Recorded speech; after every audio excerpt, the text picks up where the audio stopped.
Are you afraid to set boundaries because you're codependent? That's what we're going to talk about today, because setting boundaries is challenging in any relationship, but when you're codependent, it can be terrifying. But first, if you're new here, my name's Michelle Ferris. I'm a licensed marriage and family therapist, and I love helping codependent people create healthy relationships without sacrificing themselves in the process. So boundaries are a big part of healthy relationships, but when you're codependent, boundaries are taking a risk. And boundaries are about what we need, not what other people need. So in this video, I'm going to talk about a few things that get in the way for us. And the reason I'm doing this is because I want you to have some compassion for yourself, because the road to codependency recovery is long and windy. It is not quick. It is not simple. It's not something you can do in a month. I mean, there are definitely tools that can help you along the way, but it's a long game. So the first thing I'm going to tell you is that most codependent people are people pleasers, myself included.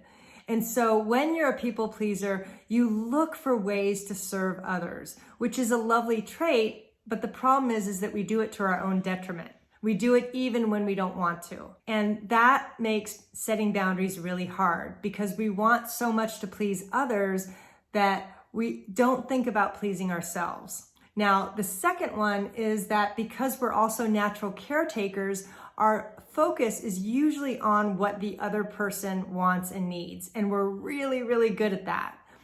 The problem is that we don't know what we need. So if you're codependent, you might not even know what boundary do I even set, because you may not know what you want or need. You may not know what's important to you, but you know what's important to everybody else in your life, because that's where your focus has been. So part of codependency recovery is slowly being willing to change that focus back onto you so that you can start to get to know yourself. And this is where the compassion comes in, is that we get a lot of kudos outside in the world for being overgivers and overdoers. You know, people love that about us, that we're the first ones to step up and help, or that we're the ones that everybody can go to for support or a listening ear. The problem is trying to find our value with what we do and not who we are. It can make us feel lonely because our worth is tied to what we do, not who we are. And sometimes there's going to be times in life when we don't want to do anything. We just want to be. So I really want to validate for you that codependency recovery takes a lot of work. And it's okay if you're afraid to set boundaries right now. And it's okay if you don't even want to do it. In next week's video, I'm going to give you some baby steps on how to get started. But this video is more to validate you and where you're at today, because I myself have had a lot of fear setting boundaries in recovery. Even last week, I had to do something. I had to have a conversation and it was difficult. But I knew how to do it because of the work I've done. And part of setting boundaries is having realistic expectations. And we're going to talk about that more next week.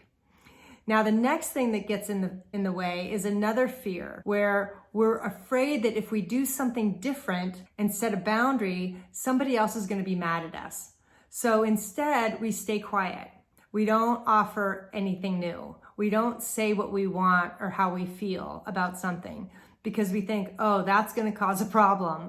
Oftentimes when we're codependent, we learn to stay silent growing up because that's how we stayed safe. The problem is that you get into adult relationships and you don't have a voice. And that feels really lonely after a while. And there can be an undercurrent of anger and resentment that you may not even be aware of, because you don't realize that you're actually thwarting your ability to be loved by other people. Because love happens when we can receive and give, not when we just give. We start to feel like we're a human doing and not a human being. So, being afraid to set boundaries, there's reasons for that. We make up stuff. I know for me, every time I get afraid to set a boundary, it's basically false evidence appearing real. It's those fears inside my head that tell me they're not going to like me if I do this. They're going to be mad. It isn't going to go well. I better avoid it. I better be quiet because that'll be easier. And in the moment, it is easier, let's face it, to stay quiet. But in the long run, the next day, I'm going to feel lousy because I'm going to go, God, I missed an opportunity to take care of myself again. And so if you have a pattern of not setting boundaries, this is going to get harder and harder for you to stay silent. And honestly, that's the good news. The good news is if you're finding that it's harder and harder for you to be quiet and not set a boundary, that tells me something really positive. It's not okay for you to stay silent anymore. If that's where you are, that's great. You're on the brink of some major growth. If you're still in fear, that's okay. Honor why that fear is there. Find out if it's false evidence appearing real. What are the things you're telling yourself that are getting in the way of you actually making changes and taking care of yourself in relationships? But I don't want you to hear that you're bad or wrong for being codependent. You're not crazy. You're not wrong for not setting boundaries. You're probably just scared. And that's okay. I can't tell you, 32 years into doing this work, I'm still scared and I still don't set boundaries super efficiently. I can set them pretty well, so I'm right there with you. So if you are struggling with setting boundaries, come back next week. I'm going to post another video on how you can start doing baby steps to set boundaries when you're codependent. Take care. Bye.